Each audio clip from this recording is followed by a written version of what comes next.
What's up, y'all? It's Dark with DLD After Dark. Today, we are talking about the trigger de binary. Okay? Now, this is a very interesting conversation because recently we've had a lot of kerfuffles with the AFT and the WOT and the FRT. And there's been a lot of issues with the force reset trigger. The ATF has come literally balls deep, gunning at them, and they are trying to do whatever they can to destroy this company.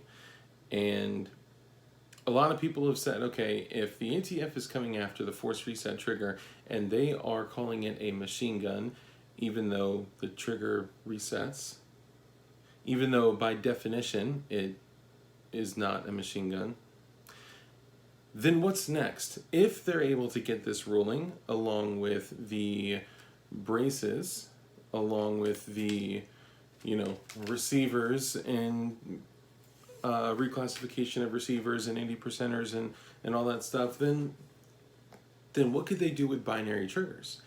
And this has been a big conversation. A lot of you know John Crump with the GOA, and he actually made a FOIA request to the ATF for binary triggers, and it's a freedom of information request for everything that the ATF is discussing around binary triggers. And I don't believe anything has come in yet, but it needs to be discussed, because if they're able to literally take something that by definition is not a machine gun, say it is a machine gun because it makes them feel some type of way, then what do you guys think is next? A lot of people say that the binary triggers are next. Now, here's why I do not believe they are. Number one, they have been approved by the ATF.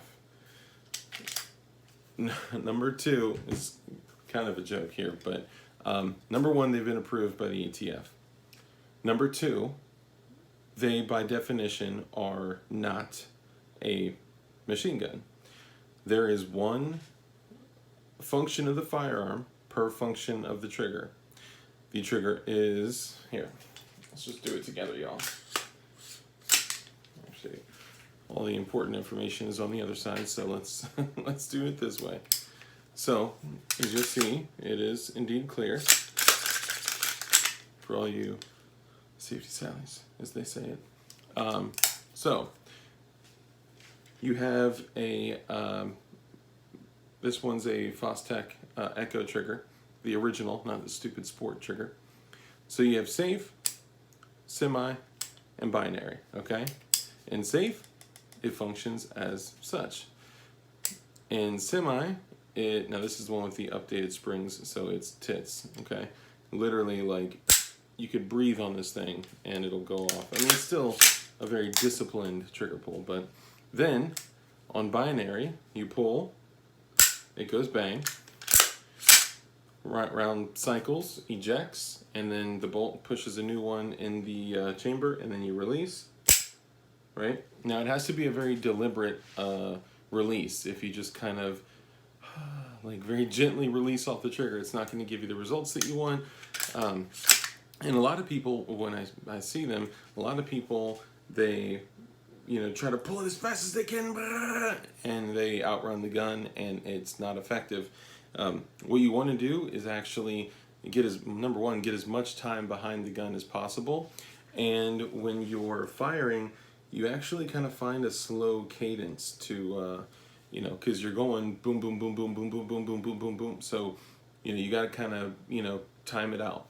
And when you do get it down, I got the Scorpion here, which I'm going to show you guys that we let 30 round, I don't remember if it was a 30 or 35 round mag, but we got at least 30 rounds out of it in 2.8 seconds when we clocked it. So you can run these guns. With the binary triggers, they have been approved by the ATF. They, by definition, are not a machine gun, as they, per function of the trigger, which was a rule change that they made, because ATF loves changing rules, that is one function. That is one function. So per function of the trigger, only one round comes out. Now, I don't know how this makes the ATF feel, okay? This may make them feel as if it simulates full auto fire, which then of course they would absolutely come after it. In other situations, ATF has approved shit and then revoked shit, or at least attacked it and come after it, and threatened to take it from, from civilians and say that it's a machine gun or that it's an SBR or, blah, blah, blah, whatever.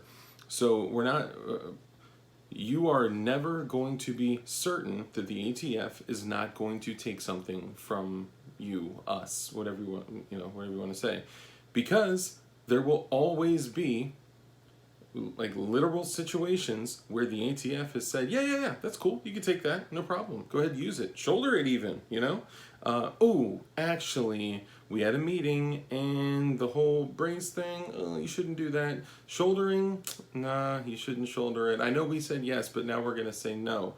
Then later on, we'll come back and say yes. And then we'll actually come back and say, you know what, you guys can't have them at all. How about that?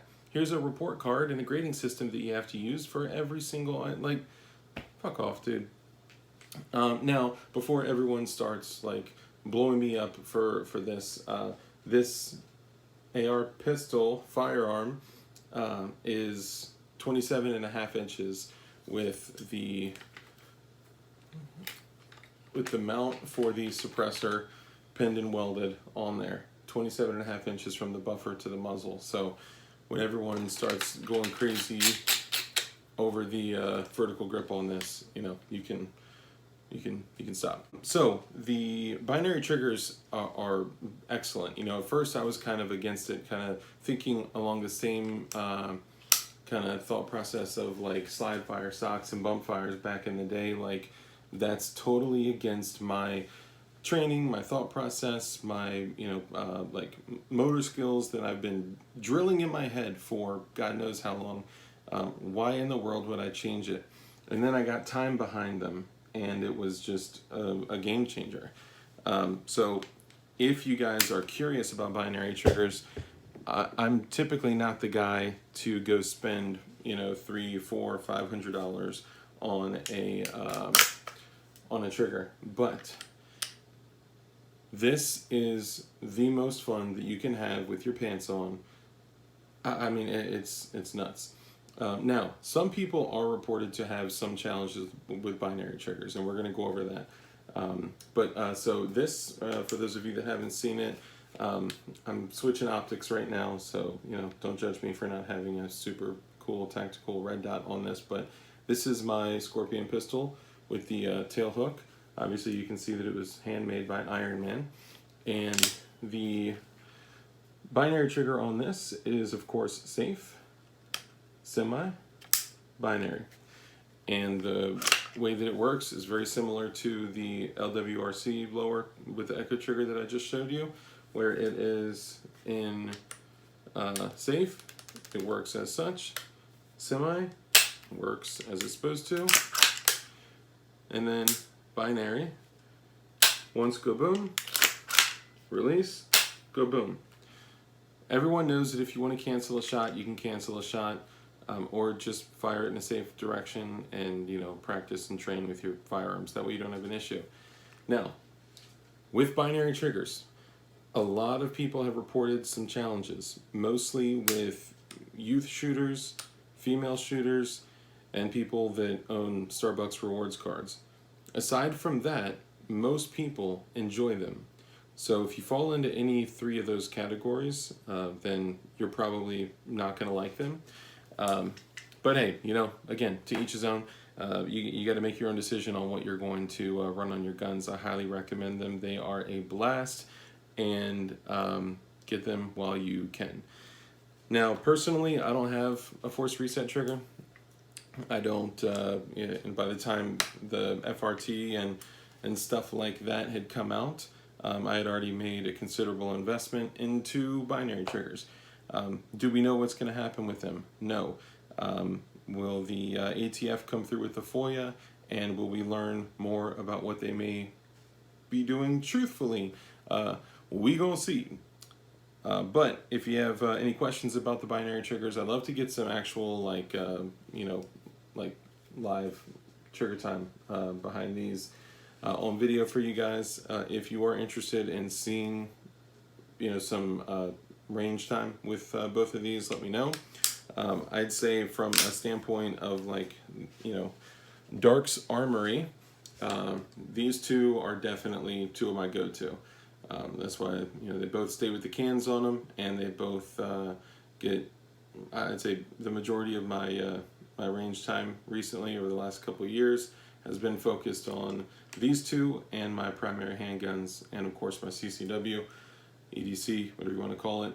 But I'm telling you guys, the binary triggers are a blast. Now, in this day and age with ammo the way that it is, you may not want to blow through a mag in 3 seconds, and that's cool. But it has an application, and the only way that I could put it without sounding ridiculous is, so many people say, oh bro, I've run full auto. It doesn't even serve a purpose in combat. Like, there's no reason.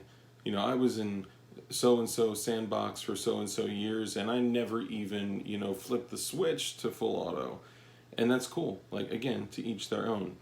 But I will tell you that no matter what, no matter if we're talking about full auto, a machine gun, burst fire, or binary trigger, there is absolutely an application for this.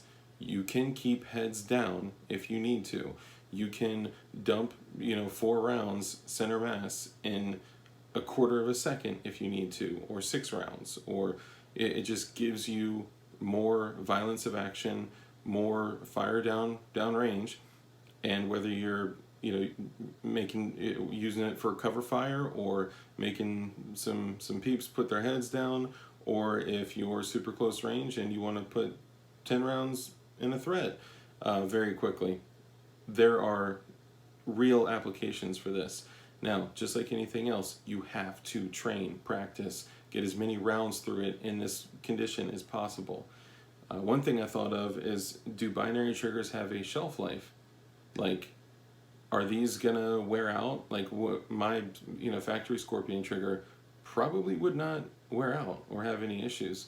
My LWRC factory trigger probably would not wear out or have any issues. Like, are these gonna stop working one day? Are the springs and the metal, the steel, like all this, the same quality or better? So that's something that I've been wondering, is like, we don't have the longevity or like the test of time like we have with standard triggers in ARs, M4s, M16s, 10.3 inches like this bad boy. And I don't think we have enough test time with things like this, but just something I'm considering. But guys, if you appreciate the information, if you appreciate the Dark's Armory, I may start doing videos, and actually that's a good idea, like a Dark's Armory video. Let me know if you're interested, if you want to see some more shit.